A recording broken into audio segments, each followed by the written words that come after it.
Hi, I'm John Colmorgan from here in iQuilt in Tring in Hertfordshire here in England, and we're doing our mystery quilt, week 4. Now, boys and girls, I don't want you to panic. We're going to do a little bit more of an advanced block today, half square triangles. We're going to line them all up and we're going to give it a go. And we're going to be kind to ourselves. If it doesn't work, it doesn't work. It's only fabric. We're going to give it a go now. Come and see how we do it.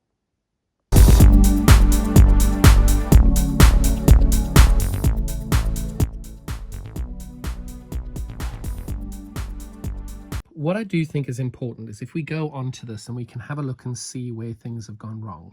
So I've missed that point. That point's not too bad. This one's not too bad. And I think it's important, and over here you can see we've missed one as well. Now what is important to note is when we've missed a point, flick your block over and have a look and see what's happened. And you can see over here, when I nested the quilt together, if I'd moved my stitch line a teeny bit over to this side, I would have hit that point perfectly. So the reason this didn't work is that I was a bit too in the wrong place over there. So I think when you do have something that doesn't quite match, like over here, you can see my stitch line is a little bit out. And you can see that the red, if I'd moved that just a millimeter that way, I would have hit that point. But I think it's important just to always go back and turn your block over and have a little look and see where you've gone wrong. Like over here, you can see I'm a little bit out. Now, the main way of getting around errors like that is by using pins. I personally don't use pins, but I'm going to show you just for this exercise how you can actually make your block work with using pins. Now, I've already made half the block because it's quite a complicated block, and you'll see over here I've ended up missing that point. Now, for those of you who want to fix it and want to get that correct, what you can do is you can go to the back of your block and you can unpick about an inch before that point. Oh, of course, I've used the shortest stitch length possible just for good measure.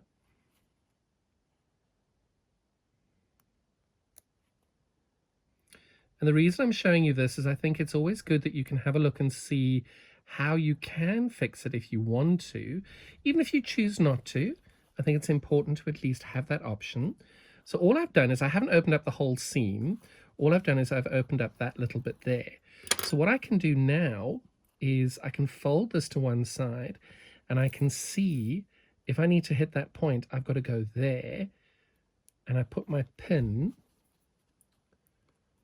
Let me get rid of this thread, sorry. So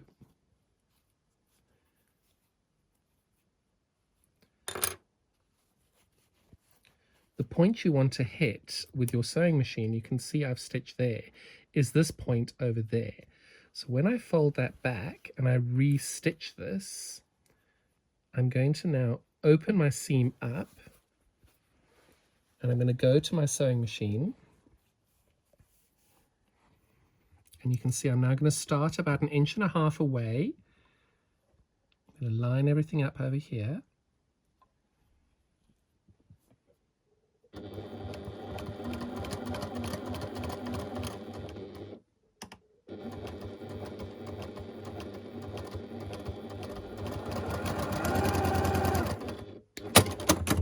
Now over here you can see I'm not exactly on the point. I'm a little bit further in than I would have preferred. But when I do this, the point is a lot better. It's still not lined up there, so there's still issues, but it was just to show you how it is you're going to catch that point if you want to.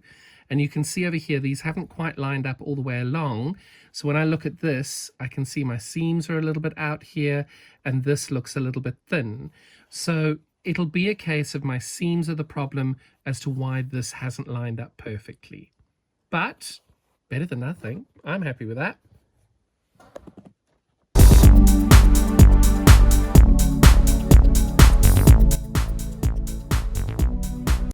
So now what we're going to do is we're going to take our blue triangles and our background fabric. We're going to put those right sides together and we're going to line them up. Now, hopefully, like this one, they're going to line up absolutely perfectly. And if they're ever so slightly out, center your smallest piece onto your biggest piece and then use your biggest piece seam allowance to be able to do a 1/4 inch. And we're going to do this for all of the blue triangles.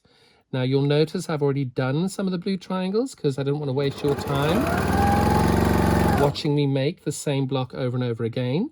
So when you've made your blue triangles, we're going to measure them as I've shown you in the snippet here.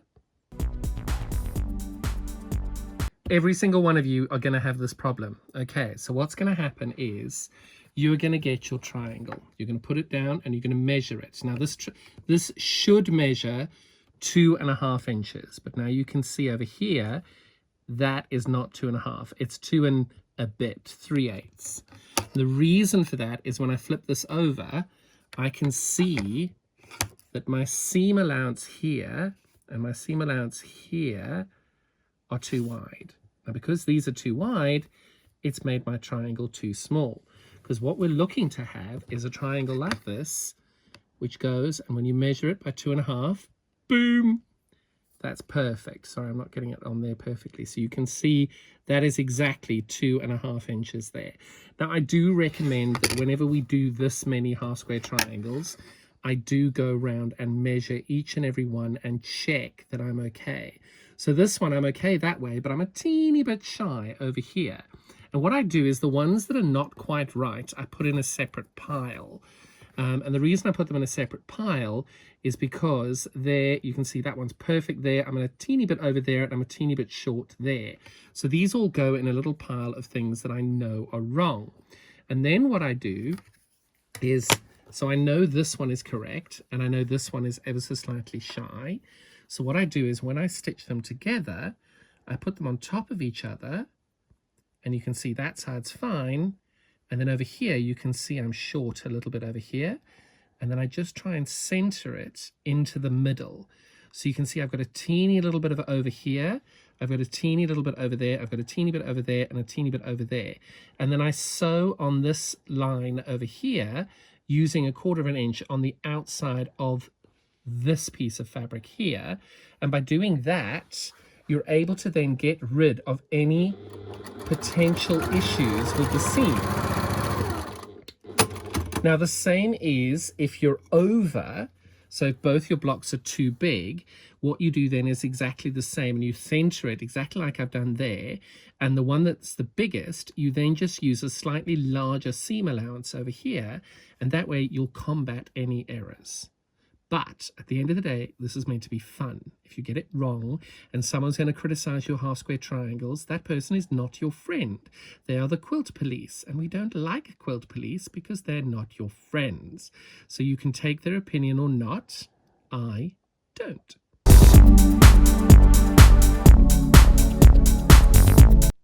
And now that we're back, you're going to snip off the edges to make it a complete square so you get rid of the dog legs.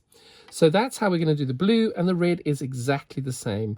We're going to line up our background fabrics, the straight line and the straight line over there, and we're going to stitch along this line here. And again, that is pretty accurate. So we can just do a scant 1/4 inch over here. And again, we're doing that. So we're going to do 4 reds and we're going to do 12 blues. So the blues are called 4.1 and the reds are 4.2. On all of the half square triangles, I always try and press my seams open. Now the reason I press my seams open is you can see, for example, there, my seam is a little bit shorter on this side than on this side.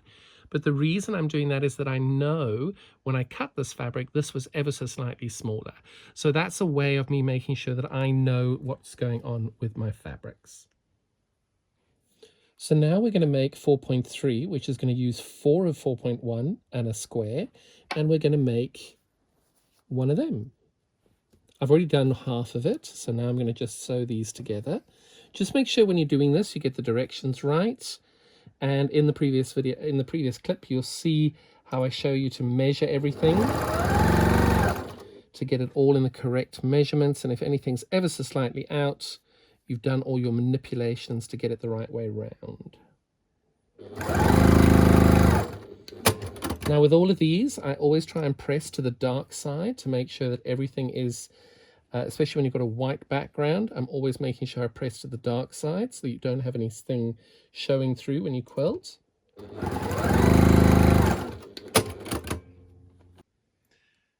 Some of you observant people may or may not have noticed that someone had put the wrong square in there. Don't do what I did. This is correct. But the great thing is, my points match a little better now than they did before.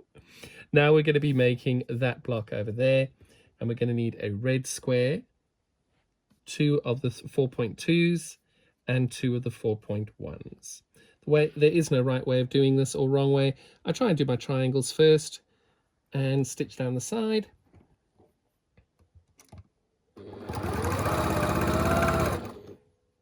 Making sure that the blue is on the outside, and the direction of these, because the directions go differently, you just need to make sure you get them the right way around.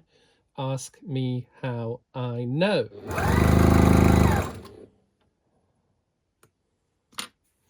So that one is over there and there, and I'm now attaching my red square over here.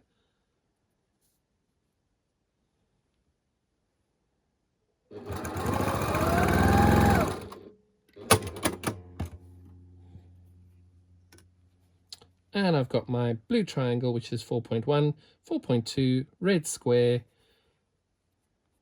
4.2, 4.1.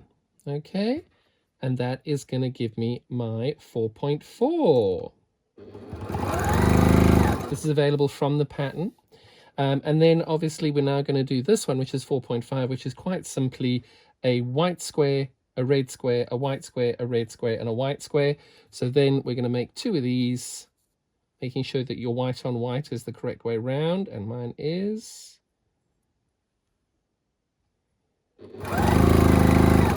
And again, white on white's the right way round, and it is.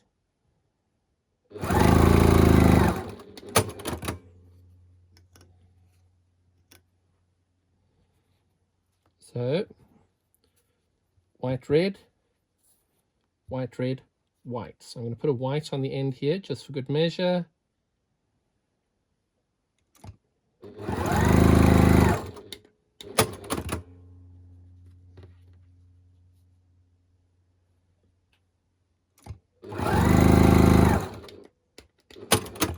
Now with these, I'm going to press to the dark side, so it's going to be like that. I'm pushing everything flat, and my whites are completely flat.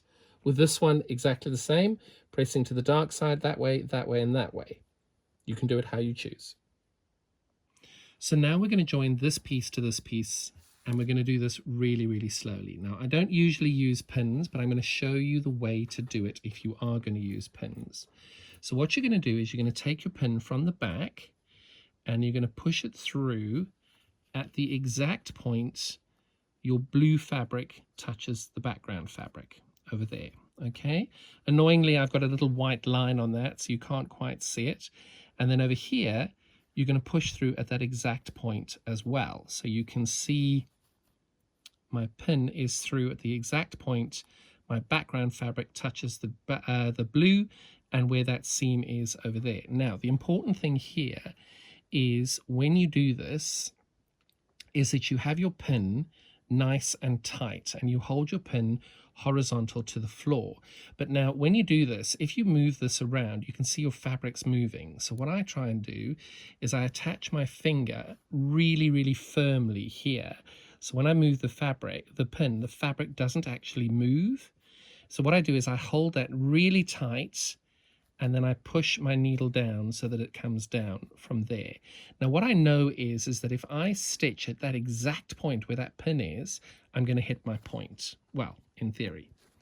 So I'm going to do the same with the red, and you can see just there where the seam is, where the white is, and where the red is, I'm going to put my pin through that point over there.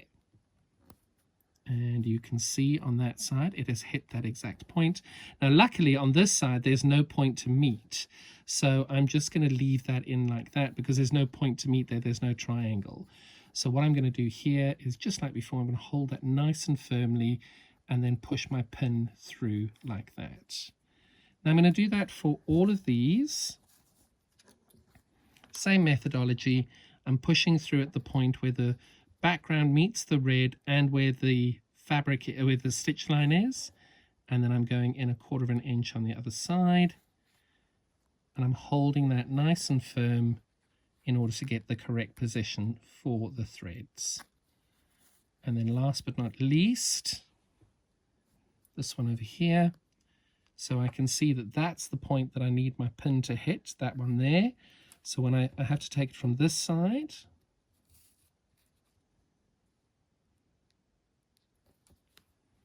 and you can see I have hit that directly in the spot over there. And then I want it to hit exactly there. So you can see where the blue and the white meet over there. That's the spot I want it to hit, and you can see over there. So just like with the others, I'm lining that up all nice and tight, pushing my pin down, and I'm going. So now my aim is to hit each and every one of these seams as I go along. There's no guarantee it's going to work. We're going to try it, and we're going to see how it goes. But I think it's really important. You've just got to remember to be kind. If you don't get it right, that's okay.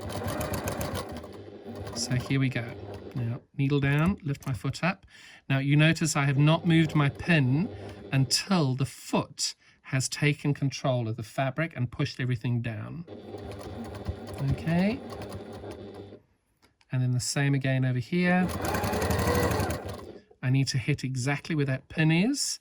So I'm going to just give myself a fighting chance over there.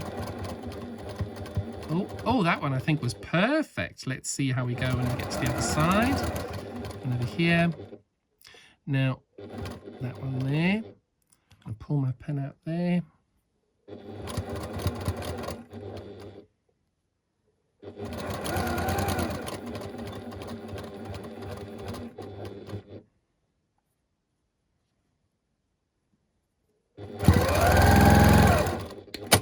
Okay, I'm not going to press it. I'm going to pull these back. Oh my word! I might start using pins again. You can see every one of those points is perfect. So that is how you can do it if you are going to use your pins. For me, I'm not bothered whether the pins meet or not. I'm not that worried about it, but you do what works for you. And then I'm going to press this to the dark side, going that way. Now I'm going to stitch these along. Now the only 2 points I need to match are that point there, and that's on both sides. So the way I'm going to do that is, just like I did in the previous row, I'm going to give this pin thing a try.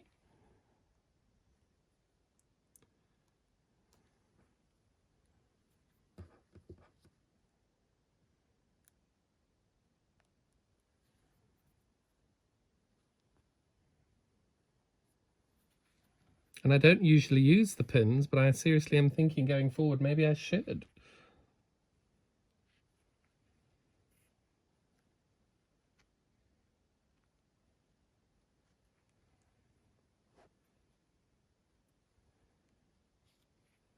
Right.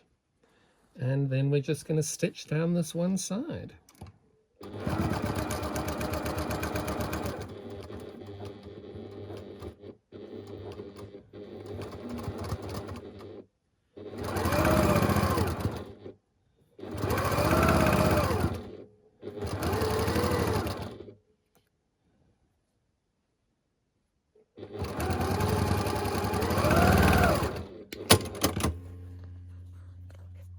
Oh, not bad. I'm happy with that. Poing, poing.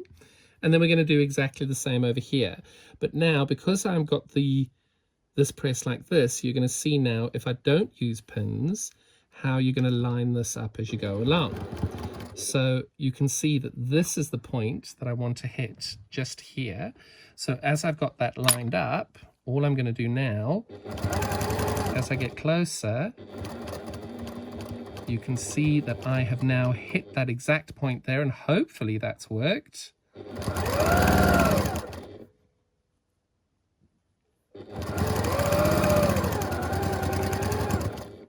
And then over here, I've nested my seams, and the point I want to hit is this point over here where the stitch line hits the red.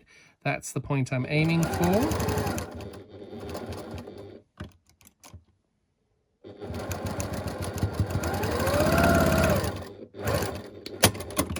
So you can see just here, that is exactly the spot I was hoping for.